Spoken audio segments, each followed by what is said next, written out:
Welcome to the IB Investor channel. This is a newly created channel where I will upload videos about Swedish and US companies. The aim is to increase knowledge about the companies and hopefully you'll understand something about the companies as well. And today we're going to take a deeper dive into Investor AB and its latest quarter.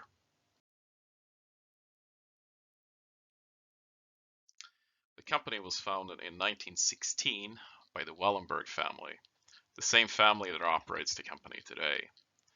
The Wallenberg family owns roughly 22% of the capital of the company. As of the data recording, the company has a market cap of 642 billion Swedish kroners or 58.5 billion US dollars, making it one of the biggest companies on the listed market in Sweden. As of today, the stock offers a healthy 2.1% dividend yield, which is paid out semi-annually in May and November each year. The company has delivered a strong 17.3% compounded annual growth rate for the past 10 years. It is one of the most commonly owned stocks in Sweden with almost 555,000 shareholders.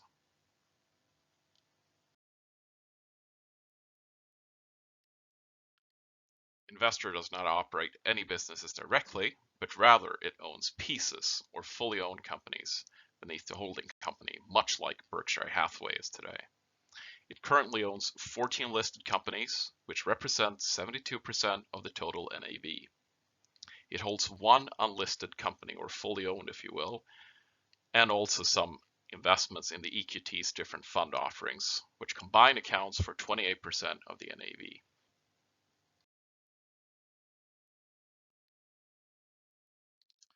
The total return for the past 10 years has been strong and accounts for 282%, as you can see on the slide. The dividends for the same period has been more than 111%. If you added in the dividends and reinvested those and bought more shares during this period, you would have achieved a total return of almost 400% during this period. The average annualized return has been 17.3% a year for the past 10 years. Beating the Swedish indices by 70% a year or 7.3 percentage units a year. As you can see also on the slide, they included the stocks Europe, which has had an average annualized return of 6.5% during the same measuring period. So as you can see, the investor stock has clearly outbeaten both of the indices that they are comparing themselves with.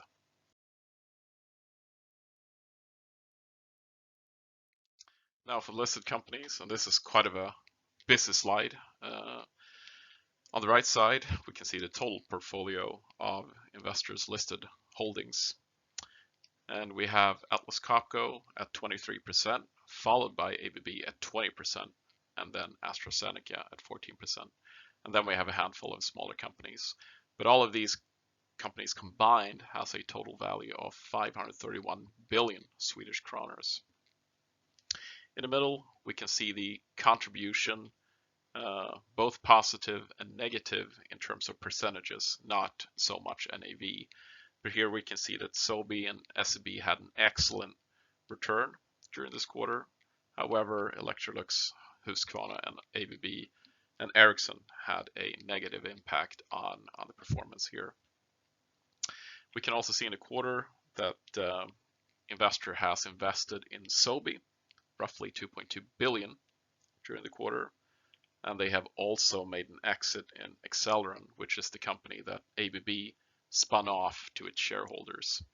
And this makes for a full exit now in this company. So as far as I'm aware, they don't own any more shares in this company.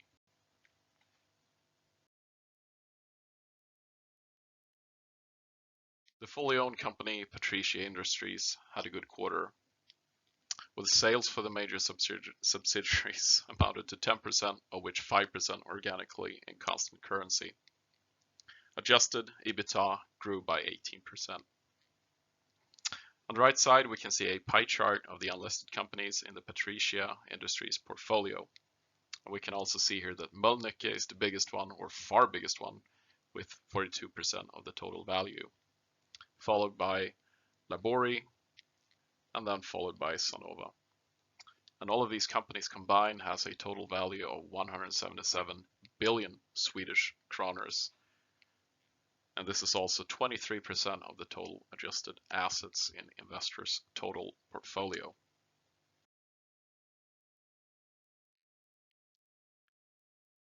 As you can see on this slide, Patricia Industries has had a great profit development for many, many years, all the way since the inception in Q1 in 2015. As we can see here on this slide, the profit has just basically gone up and up. And in the most recent quarter, they had an all-time high as well on the profits. On this slide, we can see the listed companies and its contribution to the NAV. On the left side here, we can see that SEB and Sobi were the biggest contributors to the NAV in this most recent quarter. And we can also see on the right side that we had some losers, basically AstraZeneca, Atlas Copco, and definitely ABB here, removing some of the NAV from investors' value in the most recent quarter. I also think that SAB has had a great many quarters actually in a row here, and it's probably going to have another good quarter here going forwards because it seems that they're benefiting from the higher inflation and high rate environment. However, ABB and Atlas Copco, I'm not so sure what's going to happen with those, and nor am I so sure about what's going to happen with AstraZeneca. But there are some headwinds obviously in the industries going forwards. It just seems that some companies such as the Swedish banking sector seem to be pretty strong right now, but the other ones are seeing more headwinds. We, for example, had Volvo coming out with a report recently where they said that this year is probably going to be pretty strong for the remainder of the year, but the order intake were down double digits for going forwards.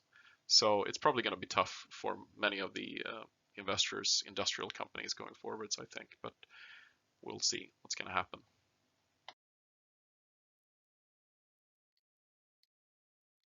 Now on this slide, we can see the leverage for the company. Investors' own target for the leverage range is somewhere between 0 to 10% over a business cycle.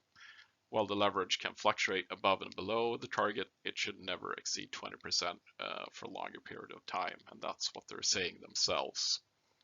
But as we can see here, right now they have a 2% net debt, and that approximately accounts for 15.8 billion Swedish kroners. Now again, I mean, for a lot of people this sounds like a big sum of money, but as you can see, it only accounts for 2% of the net debt, so it's nothing alarming, I would say. And as we can see as well on the slide here, the trend line has gone down over time, and it's quite low combined to many other big Swedish holding companies that are around. For example, I think Industrivärden has a net debt of roughly 5%. Or just above 4% or something like this, and same goes for Lundbergföretagen. So having a 2% net debt is nothing bad, I would say, in this rate environment. And they also have a pretty good credit score, AA- from S&P and AA3 from Moody's. So it's very far from being junk bonds. And since they can always sell assets over the market, they can always reduce the net debt if they want, and they also have a pretty good cash flow coming in from both the listed companies especially, but they could, I guess, also make sure that Patricia Industries pays a dividend the next year if they really want to bring down the net debt levels. An investment in Investor AB is not a risk-free investment, obviously.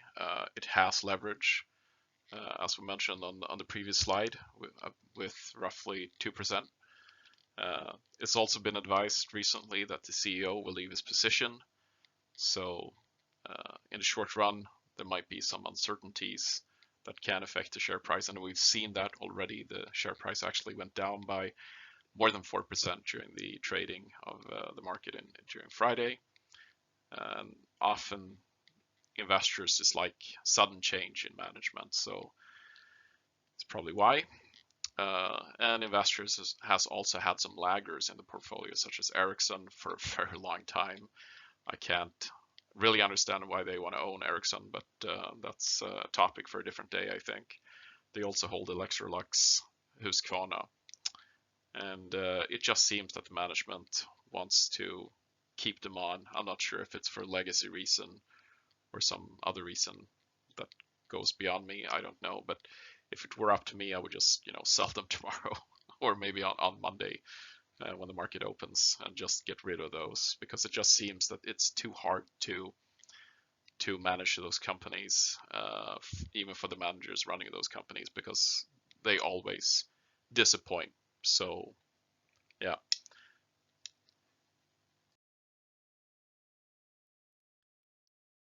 Looking at the upside of the company, it currently trades at 16.8% discount to the NAV, which basically means that you're getting some companies for free in the portfolio if you're buying it right now. So that offers some margin of safety to investors looking to invest or add to their existing portfolio.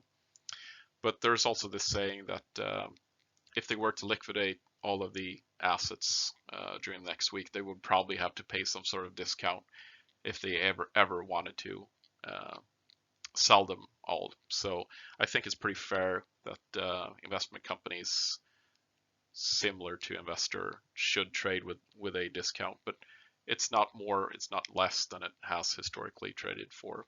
So it just adds some margin of safety, I would say. It also has a 10-year track record of a dividend growth, which is good for dividend investors. It also has a 100-year history, so it's probably going to be one of the last standing companies on the Swedish stock exchange going forwards, because it's just a holding company. They can do pretty much whatever they want. It's not like their business is going to run out of favor. If they have some industry companies that that they dislike, they could potentially just sell those and do something else, much like Berkshire Hathaway has done with their businesses in the past. It's also family operated, so the Wallenberg family still runs the company behind the scenes somewhat. So that's also a good way, I think, for investors to